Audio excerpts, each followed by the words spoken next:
there. Today I'm going to be giving you a tip for the cross weave.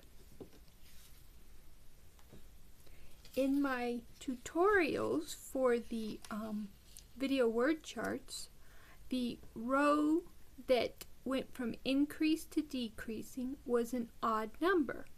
In these videos it is an even number. I've noticed that when I did the videos, at the end of the piece my strings were the same length.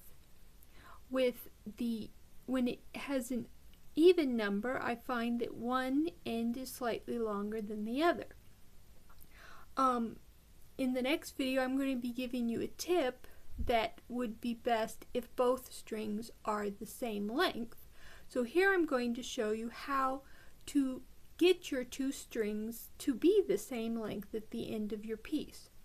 The beginning way is if in row 1, see here all of the colors are 1J, and then in row 2 the first set is also all J.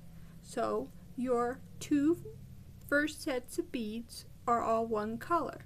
When that happens, what you can do is bring your string up and you'll add to the longer string where normally you would add to the shorter string. So here we'll add the next two beads. You'll add them to the longer of the two strings.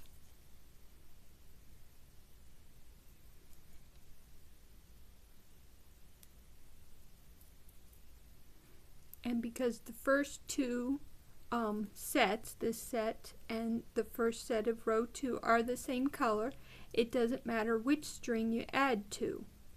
Now, if there is a different color in either of these, I recommend that you wait until you come to the decreasing rows.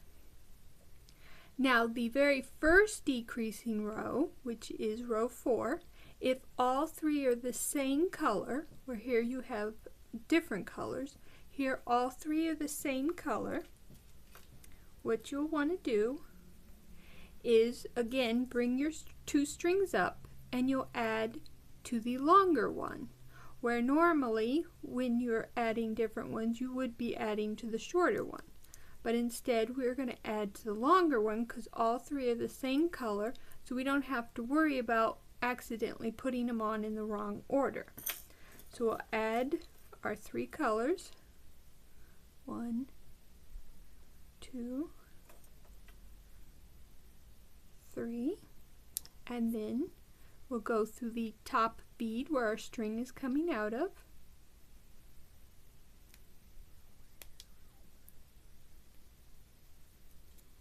And there you've added your last 3 beads. And then the bead string coming in towards the previous row, you'll do the same as if you threaded it on the other way. You'd go down through the previous set and out. And then you take both strings and cross the bead that is in the middle of them.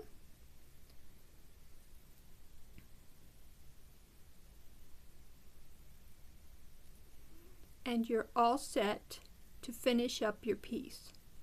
Now if, like on this one, the end of that first decreasing is different, then you just wait until one of the other decreasing rows has the same colors. And you do the same thing. You bring your string up, and whichever one is longer, you would add to that one the 2 beads for that row. Add the 2 beads, and then you go through the side bead this time because you're doing one of the ends that just has 2 beads. You want to go through the side bead that's part of your previous row and the top bead of the row you're currently working on.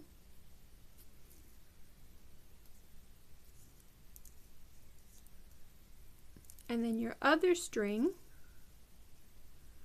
you will bring, oh, I've already actually I went through here.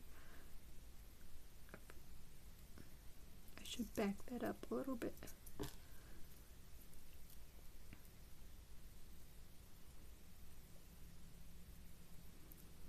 Alright, when you add the set before, then you want to check your string to see which one is longer, and if it's the one that is coming away from your work, then you will not put this one through the next connecting bead. You will leave it just the way it is,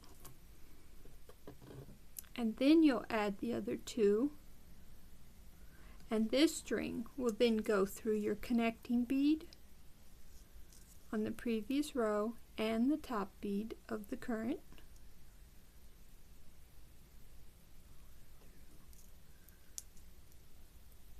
And pull you both tight, and then there's your string, both coming out of this bead here, and the one coming in towards your previous row. You'll go down through the previous set and out.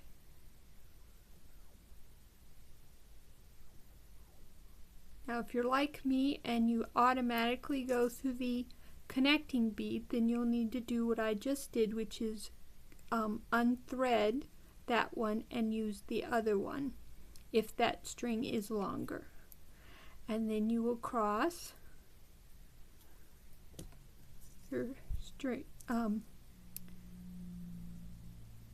middle string bead, I'm saying string, I mean bead, and then you're set to add your next, which in this case is the last set of beads.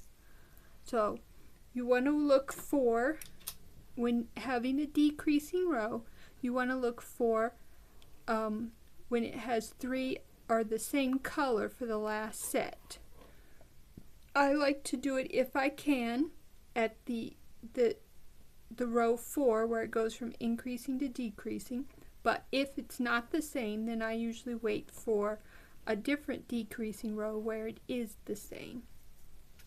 But the easiest is if you can do it at the very beginning of the pattern, but a lot of the patterns, like for this folding cube, the beginning set, they're different, so you're not able to.